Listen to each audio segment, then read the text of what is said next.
3, 2, 1. Industri filem ini seperti mana juga pemerkasaan budaya menuntut suatu sikap yang lebih terbuka. Dia industrinya itu kreatif. Mana mungkin kreatif kalau terlalu banyak kekangan dan sekatan dan syarat-syaratnya. Sebab itu saya nak mulakan dengan jaminan ini. Saya tahu tidak mudah kerana negara kita juga kuat pengaruh dan aliran konservatifnya. Kalau babak sedikit agak dianggap berlain atau berani, itu dihujat dalam media dan media sosial yang begitu teruk. Tapi percayalah, negara harus berkembang. Teras budaya, akhlak, nilai-nilai tidak boleh kita kesampingkan. Tetapi kalau industri ini seperti juga universiti yang akan kita bicarakan harus mendukung semangat perubahan, teknologi baru dan kreatif dan kritis. Ia harus lebih terbuka.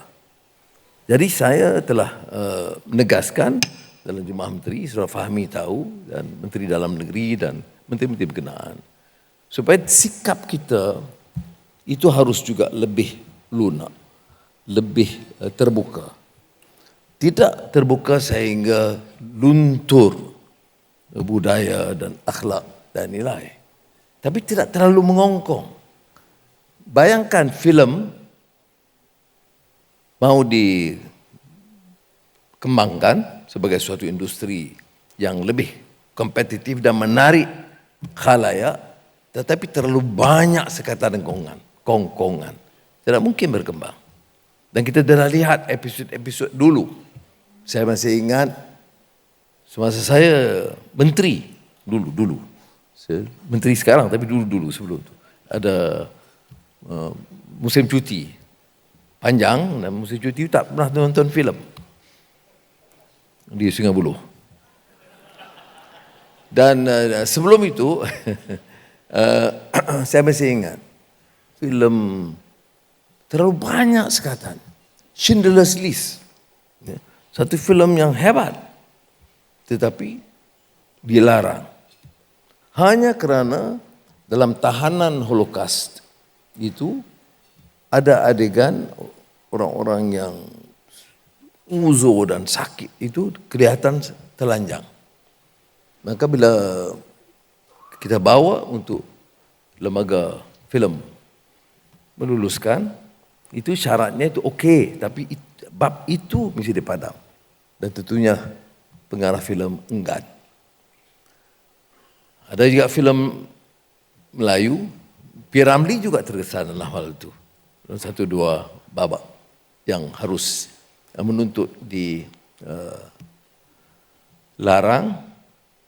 Kemudian ada filem lain juga saya ingat, yang wanita perempuan apa gitu. Johan ingat, saya tak ingat filem-filem. Johan lebih ingat bintang filem dari filmnya. Tapi ada wanita perempuan apa itu. Dan yang juga dilarang, tapi akhirnya dibawa dalam oleh Jemaah Menteri. Dan itu saya pada ketika itu mengambil alih sebagai lembaga, memohon supaya dipertimbangkan. Saudara, saya tidak mau menggambarkan saya ini sosok yang terlalu liberal yang dihujat kecam oleh kalangan yang ultra konservatif. Tetapi saya nak bicara hal ini secara terus terang. Kalau mau negara ini maju, tentu kita harus terima kenyataan bahawa anak-anak muda dan khalayak menginginkan suatu suasana yang lebih bebas dan terbuka. Tidak bermakna kita harus ikut acuan Barat. Tetapi acuan Timur itu tidak semestinya aliran neokonservatif. Aliran Timur itu harus kekal dengan budaya, dengan nilai, dengan akhlak, tetapi harus lebih terbuka. Kerana kalau agak terlalu tertekan dan tertutup, saya bimbang industri seni negara, khususnya filem, tidak akan berkembang. Nah, ini yang saya nak tekankan dan saya bagi pihak kerajaan ingin menjamin supaya harus ada ruang perbincangan lebih terbuka dan kita akan tentukan supaya ruang harus diberikan lebih terbuka supaya penggiat seni tidak rasa terlalu tertekan dan terkokong. Tanya 5 kali sama ada adegan ini atau babak ini boleh diluluskan atau tidak.